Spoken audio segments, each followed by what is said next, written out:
आज की इस वीडियो के अंदर हम लोगों ने बात करनी है सेकेंड ईयर के एक बहुत ही इंपॉर्टेंट टॉपिक होम्योस्टैसिस के बारे में। और पिछली वीडियो के अंदर हम लोगों ने डिटेल्ड डिस्कशन की थी 25 एमसीक्यू एमडी कैट के हाई यील्डिंग एमसीक्यू की डिटेल्ड एक्सप्लेनेशन के साथ। और आज हम मज़ीद 25 एमसीक्यू होम्योस्टैसिस के टॉपिक के ऊपर आपके सामने लेके हाजिर हुए हैं। बगैर किसी वक्त के जाके आइए चलते हैं वीडियो की तरफ। ओके स्टूडेंट, तो क्वेश्चन नंबर 26 है कि anti diuretic hormone ADH is released into blood from. तो स्टूडेंट यहाँ पे आप पिक्चर के अंदर देख सकते हैं कि ADH बनता कहाँ पे है, हाइपोथैलेमस के अंदर बनता है। यहाँ पे हमारे पास क्या है, न्यूरो सिक्रीटरी सेल्स हैं हाइपोथैलेमस के जो कि इसको सिक्रीट करते हैं। ये यहाँ से हमारे पास ADH बन के स्टोर कहाँ पे होता है, पोस्टीरियर पाइट्यूटरी के अंदर। तो याद रखना है कि हमारे पास जो बनता है वो कहाँ पे बनता है, हाइपोथैलेमस के अंदर बनता है। यानी कि ADH की जो मेकिंग प्रोसेस है ये हमारे पास कहाँ पे है, हाइपोथैलेमस के अंदर। जबकि स्टोर्ड फॉर्म कहाँ पे होती है, पोस्टीरियर पाइट्यूटरी में। अब सवाल क्या है, सवाल आया है कि ADH is release into blood from, कि ADH ब्लड में रिलीज़ होता है किस जगह से, तो पोस्टीरियर पाइट्यूटरी लोब से हमारे पास क्या होगा, रिलीज़ होगा। क्योंकि स्टोर कहाँ पे हुआ था, पोस्टीरियर पाइट्यूटरी के अंदर। ओके स्टूडेंट, तो क्वेश्चन नंबर 27 की तरफ चलते हैं। Osmo regulation is the regulation of. तो ऑस्मो रेगुलेशन के अंदर हमारे पास क्या चीज़ें आती हैं, water, organic and inorganic salt. एक बड़ी बेसिक सी डेफिनेशन है और ये अक्सर इस तरह का MCQ जो है वो भी पूछा जाता है कि अकेले वाटर की रेगुलेशन नहीं होगी और अकेले ऑर्गेनिक सोल्यूट की भी नहीं होगी और ना ही इनऑर्गेनिक सोल्यूट की, इसलिए इसका आंसर क्या है, डेल्टा। क्वेश्चन नंबर 28 है कि it is not involve in production of concentrated urine. तो याद रखना है कंसनट्रेटेड यूरिन कौन बनाता है, ये हमारे पास काम है जक्स्ट्रा मेडुलरी नेफ्रॉन का। ये हमारे पास जक्स्ट्रा मेडुलरी नेफ्रॉन का काम है। और किस मैकेनिज्म के ज़रिए से होता है, काउंटर करंट मैकेनिज्म के ज़रिए से होता है। हाई मेडुलरी ऑस्मोलैरिटी की वजह से होता है और जक्स्ट्रा मेडुलरी नेफ्रॉन की वजह से होता है। लेकिन सवाल में क्या है, it is not involve in, कि कौन सी चीज़ कंसनट्रेटेड यूरिन नहीं बनाती। तो हमारे पास क्या है, कॉर्टिकल नेफ्रॉन जो है वो नहीं बनाता। तो स्टूडेंट इस वजह से आपने कंसनट्रेटेड यूरिन का लफ्ज़ देख के जक्स्ट्रा मेडुलरी नेफ्रॉन के ऊपर सर्कल नहीं करना, बल्कि आपने देखना है कि उसने नॉट पूछा है, एक्सेप्ट पूछा है या नहीं पूछा। तो इसने क्या कहा है कि it is not involve in, इस वजह से इसका हमारे पास क्या होगा, कॉर्टिकल नेफ्रॉन। क्योंकि कॉर्टिकल नेफ्रॉन का फंक्शन क्या होता है, नॉर्मल हाइड्रेटेड बंदा जो होता है उसके अंदर जो फंक्शन होता है यूरिन फॉर्मेशन का, वो हमारे पास कॉर्टिकल नेफ्रॉन करता है। जबकि हमारे पास अगर हाइपर ऑस्मोलर यूरिन बनाना हो या हाइपर ऑस्मोलिक, जबकि अगर हमारे पास हाइपर ऑस्मोलर कंडीशन हो तो उसके अंदर हमारे पास जक्स्ट्रा मेडुलरी नेफ्रॉन काम करता है। ओके स्टूडेंट, तो क्वेश्चन नंबर 29 हमारे पास क्या है कि it is a sequence that correctly traces the path of urine after it leaves the kidney. कि किडनी से जब यूरिन निकलता है तो उसका पाथ क्या है। तो स्टूडेंट सपोज करते हैं कि ये हमारे पास दो किडनीज हैं और यहाँ से हमारे पास क्या निकल रहे हैं, यूरेटर निकल रहे हैं। और यहाँ पे हमारे पास आगे क्या आएगा, यूरिनरी ब्लैडर आएगा और उसके बाद यूरिथ्रा। तो हमारे पास सबसे पहले क्या आते हैं, यूरेटर्स आते हैं। फिर हमारे पास क्या आते हैं, ब्लैडर आता है, यूरिनरी ब्लैडर। और एंड में हमारे पास क्या आता है, एंड पे यूरिथ्रा आता है। तो क्या पाथ हमारे पास होगा, पहले यूरेटर, फिर ब्लैडर, फिर यूरिथ्रा। तो इसका सीक्वेंस हमारे पास क्या है, ऑप्शन ए, यूरेटर्स, फिर यूरिनरी ब्लैडर और फिर urethra. Okay student, question number 30 है कि outer most covering of kidney is. तो याद रखना है कि outer most covering of kidney हमारे पास क्या है, रीनल कैप्सूल है। अब हमारे पास जो कैप्सूल क्या होता है, एक थिन मेम्ब्रेनस शीट होती है जो कि आउटर सर्फेस ऑफ किडनी को प्रोटेक्ट कर रही होती है। ये कैप्सूल किससे मिलकर बना होता है, ये भी क्वेश्चन पूछा जाता है। ये कैप्सूल हमारे पास मिलकर बना होता है कोलेजन और इलास्टिन फाइबर से। ये टफ फाइबर्स होते हैं, कोलेजन एंड इलास्टिक फाइबर से मिलकर बना होता है। और इसका काम क्या होता है, to support the kidney and protect the vital mass. Okay student, question number 31 है कि if a body weight of a person is 70 kg then weight of a kidney would be. तो स्टूडेंट आपको पता है कि इंसान की जो किडनी होती है उसका वज़न कितना होता है, लेस देन 1%। तो पहले हम लोगों ने क्या निकालना है, 70% का, 70 kg का 1%, 70 मल्टीप्लाई बाय 1 डिवाइडेड बाय 100। ये हमारे पास कितना बनेगा, 0.7। अब ये हमारे पास जो 0.7 है, 0.7 ये आया है दोनों किडनीज़ का। तो हम 0.7 को 2 से डिवाइड करेंगे, हमारे पास कितना बनेगा, 0.35 kg। तो इसका आंसर हमारे पास क्या बनेगा, 0.35 kg। ओके, क्वेश्चन नंबर 32 है कि sphincter muscles are located near the junction of. कि स्फिंक्टर मसल्स कहाँ पे मौजूद होते हैं। ओके स्टूडेंट, तो स्फिंक्टर मसल्स कहाँ पे मौजूद हैं, यूरिनरी ब्लैडर और यूरेथ्रा के जंक्शन के ऊपर। तो आप यहाँ पे इस डायग्राम में भी देख सकते हैं कि स्फिंक्टर मसल्स हमारे पास मौजूद हैं at the junction of urinary bladder and urethra. तो इसका आंसर हमारे पास क्या होगा, Charlie. Okay student, question number 33 की तरफ चलते हैं कि it makes kidney interstitium more concentrated. हमारे पास कौन सा ऐसा हार्मोन है जो कि इंटरस्टिशियम को कंसनट्रेटेड बनाता है। तो हमारे पास एल्डोस्टेरोन एक ऐसा हार्मोन है जो कि किडनी के इंटरस्टिशियम को ज़्यादा कंसनट्रेटेड बनाता है। और कैसे कंसनट्रेटेड बनाता है, ये हमारे पास एक्टिव ट्रांसपोर्ट करता है सोडियम आयन की from ascending limb of loop of Henle. यहाँ पे आप देख सकते हैं कि एल्डोस्टेरोन का क्या मैकेनिज्म है कि active transport of sodium ion from ascending limb of loop of Henle, जिसकी वजह से किडनी का इंटरस्टिशियम ज़्यादा कंसनट्रेटेड हो जाएगा। ओके स्टूडेंट, तो क्वेश्चन नंबर 34 है कि urine leaves the body during urination from the bladder through a tube called. Student एक चीज़ याद रखनी है कि दो तरह से सवाल आता है कि किडनी को जो लीव करती है ट्यूब, उसका नाम क्या है, और जो हमारे पास यूरिनरी ब्लैडर को लीव करती है ट्यूब, उसका नाम क्या है। यानी बॉडी से बाहर किस ट्यूब के ज़रिए से जाता है, और एक आता है किडनी से बाहर किस ट्यूब के ज़रिए से जाता है। तो किडनी से बाहर जिस ट्यूब के ज़रिए से जाएगा उसको हम यूरेटर बोलते हैं, और बॉडी से बाहर जिस ट्यूब के ज़रिए से जाता है उसको हम क्या बोलते हैं, यूरेथ्रा बोलते हैं। तो इस एमसीक्यू के अंदर क्या बोला है कि urine leaves the body during urination from the bladder. Bladder से किस ट्यूब के ज़रिए से जाता है, तो वो यूरेथ्रा है। तो urethra is the tube through which the urine leaves our body. Okay, question number 35 है कि a desert animal will most probably excrete nitrogen in the form of. तो स्टूडेंट याद रखना है कि हमारे पास जो डेजर्ट एनिमल्स होते हैं, अब इनके पास चूँकि पानी की बहुत कमी होती है तो इन्होंने वाटर को कंजर्व करना होता है। इस वजह से डेजर्ट एनिमल का दूसरा नाम हमारे पास क्या है, यूरिकोडेलिक, कि ये हमारे पास जो वेस्ट मटेरियल है वो इन the form of uric acid secrete करते हैं। तो इस वजह से इसका आंसर हमारे पास क्या होगा, इसका आंसर होगा यूरिक एसिड, कि डेजर्ट एनिमल पानी कंजर्व करते हैं और नाइट्रोजीनियस वेस्टेज रिमूव करते हैं in the form of uric acid, क्योंकि यूरिक एसिड को बहुत कम पानी चाहिए होता है for removal. Question number 36, body functions which are controlled through feedback mechanism are more common in. तो याद रखना है कि फीडबैक मैकेनिज्म हमारे पास हमारी बॉडी के अंदर दो तरह के होते हैं, एक हमारे पास पॉजिटिव होते हैं और दूसरे नेगेटिव होते हैं। लेकिन ज़्यादातर हमारे बॉडी फंक्शन किस फीडबैक मैकेनिज्म के ज़रिए से कंट्रोल हो रहे होते हैं, तो ये हमारे पास नेगेटिव फीडबैक मैकेनिज्म के ज़रिए से कंट्रोल हो रहे होते हैं most of the body functions.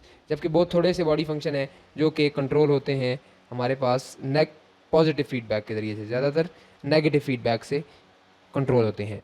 Question number 37 है कि maximum amount of water which can be conserve by the human kidney is. ये एज इट इज़ वैल्यू है, ये आप लोगों को याद होनी चाहिए, फिंगर टिप्स से होनी चाहिए कि हमारी किडनी कितने फ़ीसद पानी कंजर्व करती है। तो वो हमारे पास है 99.5% reabsorption of the glomerular filtrate, उसको कंजर्व करती है। क्वेश्चन नंबर 38 है कि in nephron highest level of amino acids can be found in. Highest level of amino acid हमारे पास कहाँ पे होते हैं, पीसीटी के अंदर, प्रॉक्सिमल कन्वोल्यूटेड ट्यूब्यूल, और यही वो जगह है जहाँ पे हमारे पास मैक्सिमम एब्जॉर्प्शन होती है अमीनो एसिड की भी, ग्लूकोज की भी। ओके, क्वेश्चन नंबर 39 है urinogenital duct is another name used for. तो यूरिनो जेनिटल दो लफ्ज़ों से मिलकर बना हुआ है। यूरिनो का मतलब ये है कि ऐसी डक्ट जिसके अंदर से यूरिन निकलेगा, और जेनिटल जिसके अंदर से हमारे पास रिप्रोडक्टिव ऑर्गन है। तो ये दोनों duct urinogenital duct is another name use for. तो याद रखना है ये यूरिथ्रा इन मेल के लिए यूज़ होता है, क्योंकि फीमेल के अंदर यूरिथ्रा अलहदा होगा और इसी तरह जो जेनिटल डक्ट होगी वो अलहदा होगी, जबकि मेल के अंदर एक ही डक्ट है जिसके अंदर से यूरिन भी रिलीज़ होगा और जिसके अंदर से स्पर्म भी रिलीज़ होंगे। तो ये हमारे पास था क्वेश्चन नंबर 39, जिसका आंसर था डेल्टा। ओके, क्वेश्चन नंबर 40 है कि lithotripsy is an example of. Lithotripsy हमारे पास किसकी एग्जांपल है, तो ये हमारे पास है रेडियोथेरेपी की एग्जांपल। इसके अंदर हम लोग क्या करते हैं कि हाई इंटेंसिटी एक्सरेज या अल्ट्रासाउंड रेज जो है वो हम मशीन के ज़रिए से डालते हैं जिस बंदे को किडनी स्टोन होते हैं, और वो इतनी ज़्यादा हाई पावर की होती हैं कि किडनी स्टोन को छोटे छोटे पीसेस के अंदर कन्वर्ट कर देती हैं। तो एक्सरेज या अल्ट्रासाउंड रेज, ये रेडियोथेरेपी की एग्जांपल है, जिसके ज़रिए से बग़ैर किसी ऑपरेट किए, सर्जिकल ऑपरेशन के हम लोग किडनी स्टोन को ट्रीट कर सकते हैं, फिर वो यूरिन के ज़रिए से रिलीज़ हो जाते हैं। 41 है कि all of the following functions are performed by kidney except. तो एक्सेप्ट आपने लाजमी याद रखना है कि ये जो 4 ऑप्शन है इनमें से 3 फंक्शन किडनी करेगा और चौथा नहीं करेगा। सबसे पहला है कि help in blood cell production, बिल्कुल करता है। एरिथ्रोपोइटिन एक हार्मोन है जो रिलीज़ करता है, जिसके ज़रिए से ब्लड सेल बन रहे होते हैं। यही वजह है कि जिस बंदे के किडनी का मसला होगा या एंड स्टेज रीनल फेलियर होगा, जिस बंदे का गुर्दा फेल होगा, उसके अंदर हमारे पास वो बंदा हमें एनीमिक मिलेगा, कमज़ोर मिलेगा, उसके अंदर खून की कमी होगी, क्योंकि किडनी का एक काम होता है एरिथ्रोपोइटिन बनाना, जिसके ज़रिए से रेड ब्लड सेल जो है वो बन रहे होते हैं। दूसरे नंबर पे हार्मोन प्रोडक्शन, बिल्कुल एरिथ्रोपोइटिन हार्मोन जो है वो बनाता है। तीसरे नंबर पे है मेंटेनिंग एसिड बेस बैलेंस, हमें पता है tubular secretion H positive ion के ज़रिए से को कंजर्व करके या सिक्रीट करके हमारे पास एसिड बेस बैलेंस जो है वो मेंटेन किया जाता है। डेल्टा हमारे पास है अमोनिया प्रोडक्शन, तो ये किडनी काम नहीं करता। अमोनिया की प्रोडक्शन जो है ये, या अमोनिया के ज़रिए से यूरिया की प्रोडक्शन, यूरिया साइकिल, ये किसका काम है? ये लीवर का काम है। तो अमोनिया हमारी बॉडी के अंदर जो एक्सेस अमाउंट में प्रोड्यूस होगी, तो लीवर क्या करेगा? उसको यूरिया साइकिल के ज़रिए से कन्वर्ट कर देगा, डिटॉक्सीफाई कर देगा। ओके, क्वेश्चन नंबर 42 की तरफ चलते हैं। Important components of mechanism of homeostatic regulation is, हमारे पास कौन से कंपोनेंट हैं जो कि होम्योस्टैटिक रेगुलेशन के अंदर अहम किरदार अदा कर रहे होते हैं? तो ये हम पढ़ते आ रहे हैं कि रिसेप्टर्स हैं, उसके अलावा सेंट्रल कंट्रोल सिस्टम है और इफेक्टर्स हैं। तो इसका आंसर हमारे पास क्या है? अल्फा है। रिसेप्टर जो कि सेंस करेंगे, कंट्रोल सेंटर हमारे पास ब्रेन या स्पाइनल कॉर्ड होगा, और इफेक्टर जिसके ज़रिए से रिस्पॉन्स आएगा, वो ग्लैंड्स भी हो सकते हैं, वो मसल भी हो सकते हैं। उसके बाद हमारे पास क्वेश्चन नंबर 43 है कि incidence of uric acid stones can be up to. Incidence different किस्म की है। हमारे पास 75% जो है वो 70% हमारे पास क्या होता है? कैल्शियम ऑक्सलेट की वजह से होता है। कैल्शियम फॉस्फेट की वजह से 15% होता है, 15% कैल्शियम फॉस्फेट की वजह से होता है, जबकि 10% किसकी वजह से होता है? यूरिक एसिड की वजह से। तो क्वेश्चन में क्या पूछा है उसने कि यूरिक एसिड स्टोन जो होते हैं वो कितने फ़ीसद हो सकते हैं? तो वो 10% हैं। 70% कैल्शियम ऑक्सलेट की वजह से होते हैं। ये 3 वैल्यूज़ याद रखनी है। ये बेतहाशा दफ़ा जो है MCQ MD कैट के अंदर रिपीट हुआ है। पीछे हम देख चुके हैं कि 2-3 MCQ आए हैं, उसने सबसे ज़्यादा पूछा है कि किसकी वजह से होता है, तो वो कैल्शियम ऑक्सलेट है, और सबसे कम 10% किसकी वजह से है? यूरिक एसिड की वजह से। ओके स्टूडेंट, तो क्वेश्चन नंबर 44 की तरफ चलते हैं कि which part of nephron is affected in renal failure, कि रीनल फेलियर के अंदर नेफ्रॉन का कौन सा पार्ट अफेक्ट होता है?